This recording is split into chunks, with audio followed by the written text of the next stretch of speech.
उस दिन सुबह से लगातार बारिश हो रही थी। सब रास्तों में पानी भरा हुआ था और मैं छुट्टी लेकर ऑफिस से घर बैठा हुआ था। अचानक मेरे घर सत्यम आ गया। उसके बाद सूखे सूखे से दोनों आंखें लाल और डरी भी हुई थी। उसे देखकर मैंने उससे पूछा, अरे क्या हुआ सत्यम? सत्यम एक भी शब्द नहीं बोला और घर के अंदर आकर सोफे पर चुपचाप बैठ गया। सत्यम मेरा दोस्त है और पेशे से एक फोटोग्राफर है। अलग अलग अखबारों में उसके खींचे फोटो छपते हैं। वो दिखने में बहुत स्मार्ट है और सुदर्शन युवक भी है। कानपुर में गंगा किनारे उसका अपना घर है। वह वहीं रहता है, लेकिन काम के सिलसिले में लखनऊ आता जाता रहता है। आज सत्यम का ऐसा चेहरा देख मैंने उससे पूछा, क्या हुआ है सत्यम? ऐसी शक्ल क्यों बनाई हुई है तुमने? अमित, मैं शायद और ज्यादा दिन नहीं रहूंगा। अरे ऐसे क्यों कह रहे हो? मतलब मेरा अचानक ऐसे क्यों सोच रहे हो तुम? तुम भूत पर विश्वास रखते हो? नहीं, लेकिन फिर भी भूत के नाम से थोड़ा डर तो लगता ही है। लेकिन कभी आंखों से नहीं देखा, इसलिए विश्वास सा नहीं होता उन पर। असल में मैं अपने घर पर नहीं रह पा रहा हूँ। कुछ दिनों से मेरे घर में कुछ अजीब चीजें हो रही हैं। शायद मैं पागल हो रहा हूँ क्या? हाँ शायद। ये सब छोड़ और ये बता कि तुम्हारा भाई आजकल क्या कर रहा है? उसे दिल्ली में जॉब मिली है। वो तो 2 महीने पहले ही दिल्ली चला गया था। मतलब तुम घर में अकेले हो? लेकिन विश्वास करो, मैं उस घर में बिल्कुल नहीं रह पा रहा हूँ। वहाँ मुझे बहुत डर लगता है। वहाँ मुझे रोज किसी और के बिना होने का एहसास होता है। लेकिन वह कौन है ये मैं नहीं जानता। वो भूत, आत्मा, ये क्या है मुझे वो नहीं पता। ये सब सुनकर मैंने रसोई में जाकर चाय बनाई और फिर हम दोनों चाय पीने बैठे। सोच रहा हूँ कुछ दिन तुम्हारे घर ही रह लो। तुम्हें कोई असुविधा तो नहीं होगी ना? असुविधा किस बात की? लेकिन मैं नहीं चाहता तुम अपना घर छोड़ो। हो सकता है कि तुम्हें कोई जानबूझकर घर से बेघर करना चाहता हो। तुम्हें वहीं जाकर रहना चाहिए सत्यम। नहीं भाई, वहाँ कोई इंसान नहीं रह सकता। तुम भी नहीं रह पाओगे। मेरी तरह तुम भी पागल हो जाओगे। अब तो मैं सोच रहा हूँ उस घर को बेचकर कहीं और चले जाऊं। ऐसे करने से तुम्हारे भाई को आपत्ति नहीं होगी क्या? नहीं, मैंने सारी बात उसे बता दी है। वो अगले महीने सीधा तुम्हारे यहाँ ही आएगा। लेकिन भाई वो घर तो तेरे जन्म से है। हाँ, लेकिन इससे पहले वहाँ ऐसे कभी नहीं हुआ। कुछ 15 दिनों से ही ये सब हो रहा है। सारी बात सुनकर चाय खत्म कर मैं चुपचाप सोफे पर बैठा रहा। अच्छा बताओ, क्या होता है उस घर में? सत्यम ने अपने हाथ में पहनी घड़ी को देखकर बोला, जब तुम खुद ही वहाँ जाना चाहते हो तो वहीं जाकर देख लेना कि क्या होता है वहाँ। क्योंकि मेरी बात पर तो तुम विश्वास करोगे नहीं और तुम मेरे साथ चलोगे तो मैं खुश होऊंगा। और मैं ये देखना चाहता हूँ कि वहाँ मेरे अलावा किसी के होने पर भी वो सब घटना होती है कि नहीं। ठीक है, मैं भी देखता हूँ क्या होता है वहाँ। 2 दिन तुम्हारे घर रहूंगा और फिर तुम्हें लेकर वापस यहीं आ जाऊंगा।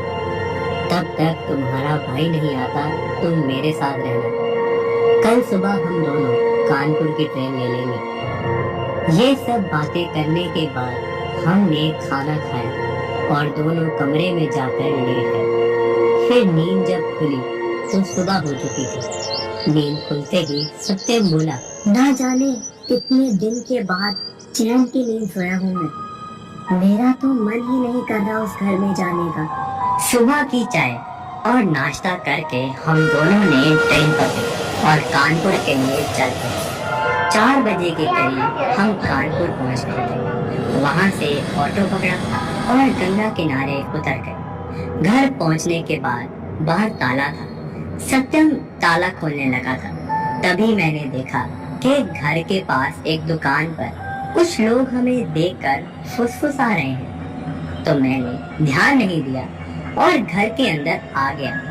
घर के अंदर से भी गंगा दिखती है और छत से शमशान। सत्यम के घर जाकर हमने मुंह हाथ धोया और बैठे। सत्यम, मैं कुछ देर के लिए बाहर जा रहा हूँ, तुम अकेले रह लोगे ना? हाँ भाई, दिन में तो यहाँ कोई डर नहीं है, सब कुछ रात में ही होता है। पर तुम वापस आने में ज्यादा देर मत करना। अरे नहीं, मेरे घर से निकलते ही पास के घर की एक बूढ़ी औरत ने मुझे अपने पास बुलाया। बेटा सुनो, तुम सत्यम के क्या लगते हो? मैं उसका दोस्त हूँ। पर क्यों काकी? तुम यहाँ आए अच्छा किया बेटा। ना जाने अचानक इस लड़के को क्या हो गया है। रात या आधी रात होने पर चिल्लाता है और पूरे घर में दौड़ने की आवाजें आती हैं। मुझे तो लगता है किसी ने इसे कुछ खिलाकर इसका दिमाग खराब कर दिया है। इसे किसी डॉक्टर को दिखाओ बेटा। हाँ काकी, मैं यही करने आया हूँ यहाँ। उस महिला से बात करके मैं पास की दुकान पर गया जहाँ वो लोग फुसफुसा कर बातें कर रहे थे। वहाँ जाकर मैंने उनसे पूछा, क्या आप लोग सत्यम को जानते हो? मैं उसका दोस्त हूँ। कुछ देर पहले आप लोग यहाँ कुछ बोल रहे थे, बताइए कोई बात है क्या? हाँ, हम कुछ दिनों से देख रहे हैं, कुछ अलग बर्ताव देख रहे हैं उसका। और हैरानी की बात तो ये है कि रात में वो चिल्लाता है और बेहोश हो जाता है। तभी अंदर से एक लड़का बाहर आया और उसने मुझे वो घटना बताई, जिसे सुनकर मैं दंग रह गया। और उसने मुझे बताया कि जब एक दिन सत्यम के चिल्लाने की आवाज आई तो वह उसके घर गए और दरवाजा खटखटाने लगे, लेकिन अंदर से कुंडी लगी। 10 मिनट के बाद वो कुंडी अपने आप खुल गई, लेकिन सत्यम उन्हें कहीं नजर नहीं आया। वो ऊपर जाकर सत्यम को ढूंढने लगे तो अचानक एक कमरे का दरवाजा अपने आप खुल गया।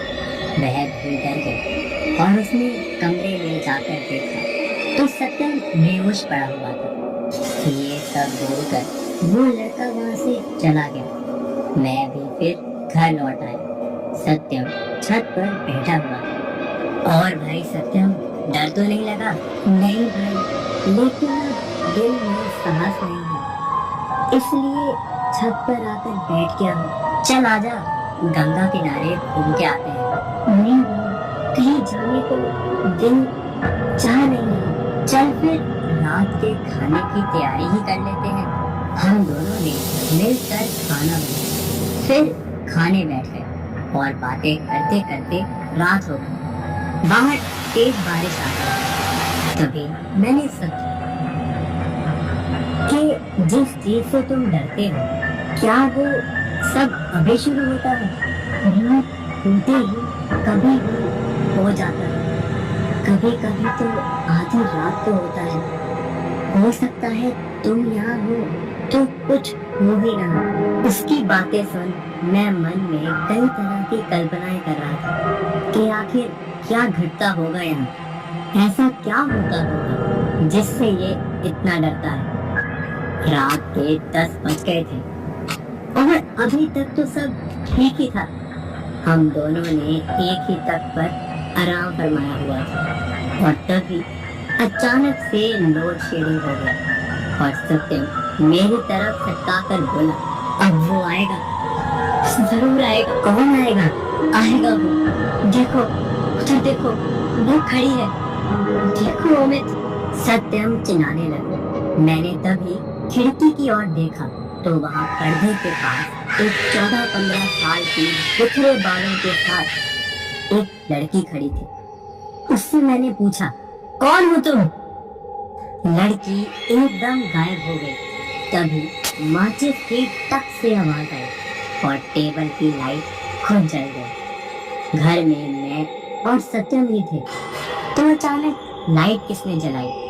आखिर कौन है ये पिशाच?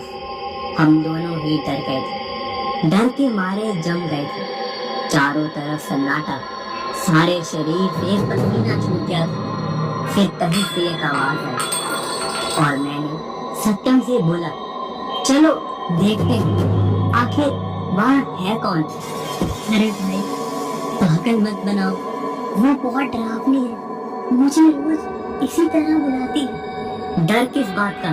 चलो देखते हैं आखिर क्या है। मैं हूं ना तुम्हारे साथ। मैं जबरदस्ती सत्यम को लेकर हाथ में टॉर्च लिए दरवाजे की ओर बढ़ने लगा। दरवाजे की कुंडी अपने आप टूट गई। एक प्रकाश हमें रास्ता दिखाते हुए चला।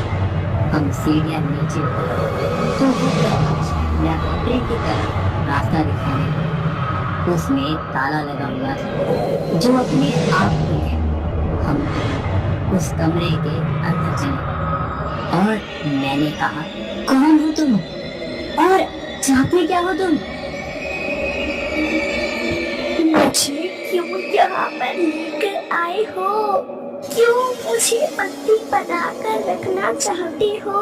मुझे मुक्ति दो। नाम बताओ अपना। मैं कोमल हूँ। किसने तुम्हें बंदी बनाया है और तुम हमें देख क्यों रही हो? मैं यही तो हूँ। ये सुन हमने कमरे में गर्दन घुमा कर देखा तो वो लड़की हमारे पास ही खड़ी थी। हम बहुत डर गए थे। वो लड़की आगे बढ़ी और सत्यम के टेबल पर से एक लिफाफा उठाकर हमारी ओर लाकर रख दिया। मैंने उस लिफाफे को खोला तो उसमें उस लड़की की तस्वीर थी और मोटी मोटी आंखें। उसकी एकदम तस्वीर में से बोली, अभी तक क्या सोच रहे हो? इस तस्वीर को जला डालो, मुझे कष्ट हो रहा है। मैंने तभी उस तस्वीर के टुकड़े किए और उसे जला डाला। बहुत तेज से आवाज आई और फिर एकदम शांति हो गई। फिर मैंने सत्यम से पूछा, क्या ये तस्वीर तुम्हें खींचती थी? हाँ, 1 साल पहले की बात है। कानपुर में रहने वाले हीरालाल जी की बेटी के जन्मदिन पर मैंने ये फोटो खींची थी, लेकिन उनके पास पैसे नहीं थे, इसलिए मुझसे ये फोटो लेकर नहीं गए। लेकिन कुछ 15 दिन पहले वह आए थे और कह रहे थे कि एक गलती की वजह से उन्होंने अपनी लड़की खो दी और मार दिया और उसे घर से निकाल दिया। लड़की रात भर घर के बाहर खड़ी रही और सुबह उसने आत्महत्या की और अब उन्हें वो फोटो चाहिए। तभी पर्दे हिलने लगे। फिर मुझे याद आया कि इस फोटो का नेगेटिव। मैंने सत्यम से नेगेटिव मांगा और उसे भी जला डाला। तभी एक अलग सी शांति में हम समझ गए कि वो लड़की अपना फोटो अपने पिता को नहीं देना चाहती, इसलिए वह यहाँ भटक रही। पूरी रात हम नहीं सोए, लेकिन फिर ऐसे कोई घटना नहीं घटी। उस लड़की को मोक्ष मिल गया और सत्यम को अपना घर